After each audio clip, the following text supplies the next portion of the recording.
Lo primero que vi fue un torso humano, sin piel, sin órganos, y cubierto de mordidas que no coincidían con ninguna especie conocida. Parecía una bolsa de carne vacía atrapada entre las raíces sumergidas, flotando al ritmo lento del río como si algo aún nos sostuviera desde abajo, algo que no quería soltarlo del todo. Si disfrutas de este relato, suscríbete y deja tu like. Lo que viene a continuación te pondrá los pelos de punta.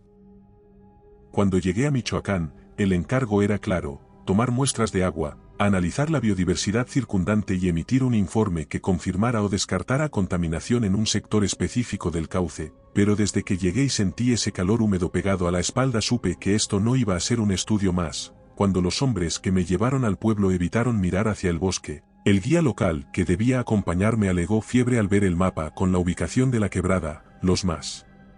pequeños dejaron de correr por la calle al ver mis bultos y mi traje de exploración, y una mujer mayor, sentada en la sombra de una galería de madera, me dijo sin mirarme que en ese río no vivía nada, solo lo que no debía existir.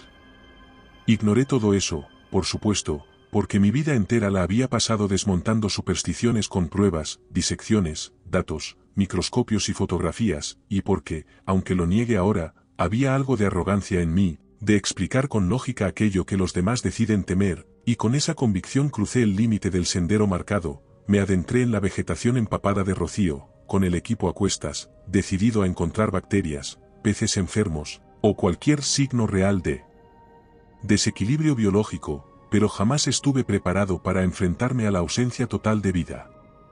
El primer tramo del cauce estaba cubierto por una neblina espesa, densa como leche, y no era niebla de altura, sino vapor cálido que brotaba de la superficie del agua como si algo lo agitara desde el fondo. Y el silencio era tan absoluto que podía oír mis propios pasos sobre el lodo mezclado con raíces podridas.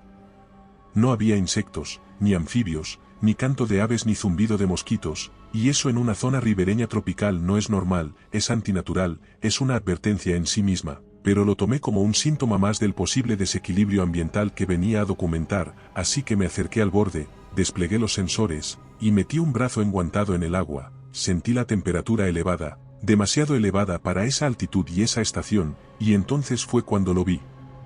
Un bulto, semioculto por ramas sumergidas, flotaba con lentitud, avanzando apenas unos centímetros con cada burbuja que estallaba a su alrededor. Parecía un saco de basura al principio, uno de esos que lanza la gente desde las orillas, pero cuando me agaché y lo iluminé con la linterna ultravioleta, vi los pliegues de piel humana, desgarrados, sin cabello, sin dedos, sin huesos visibles, como si alguien hubiera vaciado el contenido del cuerpo y lo hubiera dejado como un pellejo relleno de líquido turbio, con pequeñas marcas ovaladas en los bordes, como si lo hubieran roído con dientes aplanados como de roedor, pero también de fiera, y antes de que pudiera acercarme más, algo se lo llevó, algo invisible bajo el agua, y el cuerpo desapareció con un tirón brusco, hundiéndose sin dejar rastro. Di un paso atrás, trastabillé con una raíz, caí sobre las rodillas y al incorporarme vi que las plantas cercanas estaban aplastadas desde antes, como si algo se arrastrara fuera del cauce de vez en cuando, algo pesado, que dejaba marcas profundas pero irregulares, sin forma clara. No eran huellas de pezuñas, ni de garras, eran como presiones circulares alternadas con arrastres, como si una extremidad se deslizara y luego se anclara con fuerza. Saqué la cámara térmica, escaneé la zona, y la pantalla mostró una anomalía de calor justo en el borde contrario, una forma oblonga que se desvaneció en segundos, como si hubiera notado mi presencia y se hubiera hundido con rapidez, pero lo más extraño fue el sonido que escuché después, porque no fue el chapoteo de un pez ni el crujido de una rama, fue un sonido agudo, casi humano, como un chillido breve, húmedo, que se elevó desde el agua y se apagó al instante, y tuve la certeza de que no estaba solo, de que algo sabía que yo estaba allí. Grabé una nota de voz, con mano temblorosa, documentando cada anomalía, describiendo lo visto, lo escuchado, intentando mantener la racionalidad, buscando referencias entre mis conocimientos, pensando en nutrias, en castores, incluso en caimanes, aunque no fueran nativos de esta zona, pero nada encajaba. Relatos como este son parte de nuestro libro en Amazon. Encuéntralo en la descripción. Continué río arriba, empujado por una mezcla de miedo y necesidad científica, porque la lógica se aferra al análisis cuando todo lo demás falla, y mientras avanzaba, más me asfixiaba el aire denso, más sentía que la vegetación me cerraba el paso como si intentara retenerme, y al llegar a un claro donde el agua se ensanchaba en una especie de poza, encontré algo peor que el cuerpo anterior, una pierna humana, o lo que quedaba de ella, atrapada entre dos piedras, sin carne, solo hueso cubierto de algas, y marcas circulares masticadas hasta el tuétano, y más allá, en la orilla, una camiseta colgando de una rama baja, empapada, pero sin lodo, como si alguien la hubiera dejado allí recientemente. El segundo día desperté con la sensación de que algo me había observado durante la noche, el calor era insoportable incluso antes del amanecer, y el aire dentro de la tienda olía a metal húmedo, como si la tierra transpirara desde las raíces podridas del suelo hasta saturar mis pulmones. Afuera, el bosque seguía en silencio absoluto, salvo por un murmullo lejano, un arrullo irregular que parecía venir del río y que por momentos se confundía con una voz humana como si un pequeño sollozara, un llanto apagado que cesaba cuando intentaba identificar su origen exacto. Había decidido desplegar el dron submarino antes del mediodía, necesitaba registrar las profundidades, buscar indicios de actividad animal, medir temperaturas, capturar imágenes del lecho fangoso, y aunque la tecnología no sustituye la intuición, aún confiaba en que las herramientas me proporcionarían respuestas antes de que la paranoia tomara el control. Instalé la estación portátil en una roca firme, y sumergí el dispositivo, cuyos sensores se encendieron al instante, iluminando el agua con una tenue luz blanca que cortaba el fango en remolinos lentos. El fondo estaba cubierto de raíces, algunas tan gruesas como un brazo, entrelazadas con sedimentos que ocultaban cavidades naturales, pequeños túneles, espacios oscuros donde podrían refugiarse peces o reptiles. Aunque ninguno apareció en la grabación, el dron avanzaba con dificultad, como si el agua misma ofreciera resistencia, y a medida que me internaba visualmente en aquel mundo turbio, comencé a sentir que algo más se desplazaba junto a la máquina, fuera de su rango de visión, pero perceptible por leves vibraciones, por interferencias en el vídeo, por un cambio en la densidad del agua que ninguna lectura era capaz de registrar con precisión. Fue entonces cuando el dron se detuvo bruscamente, como si hubiera chocado contra una pared, una superficie que absorbió el impacto sin devolverlo, y en la pantalla apareció una sombra, una forma alargada que se retiró antes de que el foco pudiera enfocarla. La imagen se congeló, los sensores se apagaron uno tras otro. Cuando lo saqué, el dispositivo estaba rayado, cubierto de una sustancia pegajosa que olía a carne podrida, una baba espesa. Logré recuperar parte de los datos almacenados en la memoria, imágenes fragmentadas, distorsionadas, pero entre ellas una me hizo retroceder, un fotograma borroso donde, en segundo plano, entre las raíces sumergidas, se distinguía la silueta de una extremidad con dedos largos, palmeados, y lo más inquietante, un apéndice en forma de garra que salía desde lo que parecía ser la base de una cola musculosa, una estructura prensil, inconfundiblemente adaptada para sujetar, y lo más probable, para arrastrar. Me alejé con el pulso acelerado. A medida que avanzaba, los árboles se cerraban, la superficie vibraba a intervalos, y en una curva cerrada del cauce, donde las raíces colgaban desde lo alto, encontré lo que quedaba de un esqueleto reciente, una estructura completa, casi intacta, sin tejido pero articulada. La caja torácica estaba abierta como un capullo deshojado, las costillas mordidas en la base, los fémures con marcas semicirculares, simétricas, como las de un roedor gigante o una prensa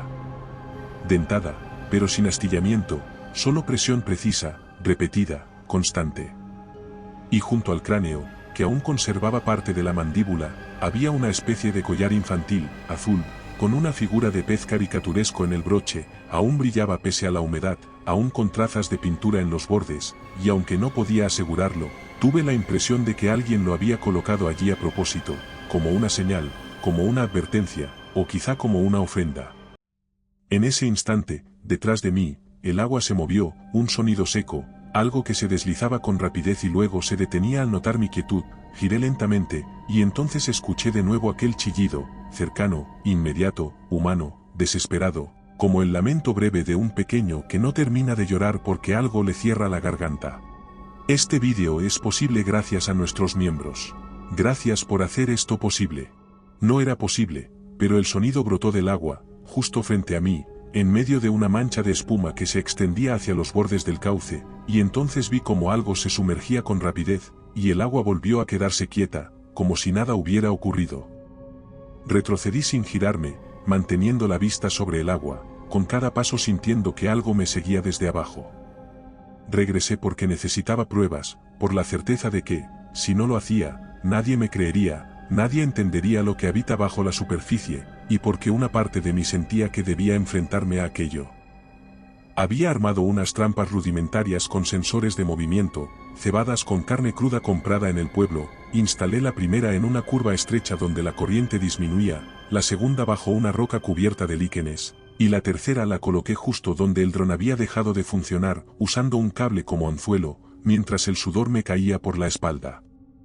Los primeros ruidos llegaron pasadas las 2 de la madrugada, eran gorgoteos profundos, como si algo grande respirara bajo el fango, como si exhalara burbujas gruesas a través de la piel, y luego vino el chillido, igual al del día anterior, pero más largo, más claro, imposible de confundir con el lamento de un ave o el chillido de un murciélago. Era una voz humana distorsionada, infantil, que decía algo ininteligible, una palabra repetida una y otra vez, una súplica que me dejó helado y me obligó a apagar el micrófono porque no quería volver a oírla. La cámara detectó un cambio térmico súbito en el margen derecho, un desplazamiento, demasiado rápido para un reptil, demasiado silencioso para un mamífero, y entonces la primera trampa se activó, una luz roja parpadeó, el sensor vibró con fuerza, y corrí hacia el punto de captura con la linterna encendida, pero todo lo que encontré fue el cable destrozado, el cebo desaparecido y el agua cubierta por una película de baba espesa que apestaba. Me incliné para recoger los restos del equipo, y en ese momento sentí una presión en el tobillo, y caí de espaldas contra la orilla, resbalando por el barro hasta quedar medio sumergido. Pateé con desesperación, sentí que mi pierna era llevada hacia abajo, algo me arrastraba con fuerza, y logré liberarme con el borde de una roca puntiaguda, cortando la piel de lo que fuera que me sujetaba, y al emerger vi una forma oscura sumergirse de nuevo con un solo movimiento fluido, sin ojos, sin rostro, pero con la cola alzada, revelando en su extremo una garra prensil que se agitaba como una mano deformada buscando a su presa. Corrí, o intenté correr, pero el barro me llegaba hasta los tobillos, cada paso era un esfuerzo descomunal, y detrás de mí, el agua se agitaba en oleadas pequeñas, como si algo avanzara sin romper la superficie, como si nadara justo por debajo, estudiando mis movimientos, adaptándose a mis debilidades, y cada vez que me detenía para respirar, el chillido volvía, más cerca, más claro, como si me llamara por mi nombre. Alcancé la tienda, apenas un refugio de lona medio hundido en el barro, busqué la linterna de repuesto, encendí la luz y al girarme lo vi, o vi parte de él, emergiendo a solo 1 metro de distancia. Su cabeza era plana, alargada, con una piel viscosa que brillaba como la de un anfibio, la boca no era visible, pero sí los dientes, 2 hileras de piezas anchas, como las de un castor gigantesco, con bordes gastados por el uso, que se abrían y cerraban sin emitir sonido alguno, y su torso, aunque parcialmente oculto por el agua, parecía musculoso, tenso, pero deformado, asimétrico, como si la evolución lo hubiera moldeado para un propósito único: atrapar, desgarrar, consumir. La garra de su cola se alzó de nuevo, chorreando líquido oscuro, y antes de que pudiera reaccionar, la lanzó hacia mí con una velocidad inhumana, me golpeó en el hombro y me lanzó contra un tronco. Sentí como algo se desgarraba en mi brazo, pero la adrenalina me mantuvo consciente, me arrastré como pude hacia la pendiente que descendía al camino de regreso, y en un instante de lucidez arrojé una de las baterías del equipo al agua. Un cortocircuito hizo chispear la superficie y por un segundo. Si te está gustando este relato, suscríbete. Y recuerda que comentando nos ayudas a llegar a más gente. Siempre os leemos a todos. Si no sabes qué comentar, siempre puedes poner misterioso en los comentarios. La criatura se replegó, como si el calor o la vibración la molestara, y usé ese momento para huir, sin mirar atrás, sin saber si me seguía, sin pensar en nada más que en escapar.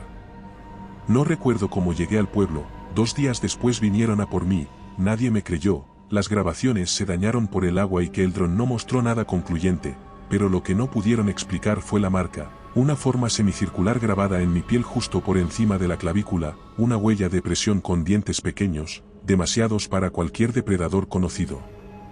Desde entonces no he vuelto al campo, y cada vez que cierro los ojos, revivo esa persecución entre raíces, ese chillido infantil que aún resuena en mis pesadillas, y esa última mirada sin ojos que me hizo entender que no escapé por suerte, sino porque me dejaron ir para que contara la historia, para que la advertencia circulara, y para que otros incrédulos como yo, cayeran después, uno por uno, porque el río no se alimenta de carne, se alimenta de testigos.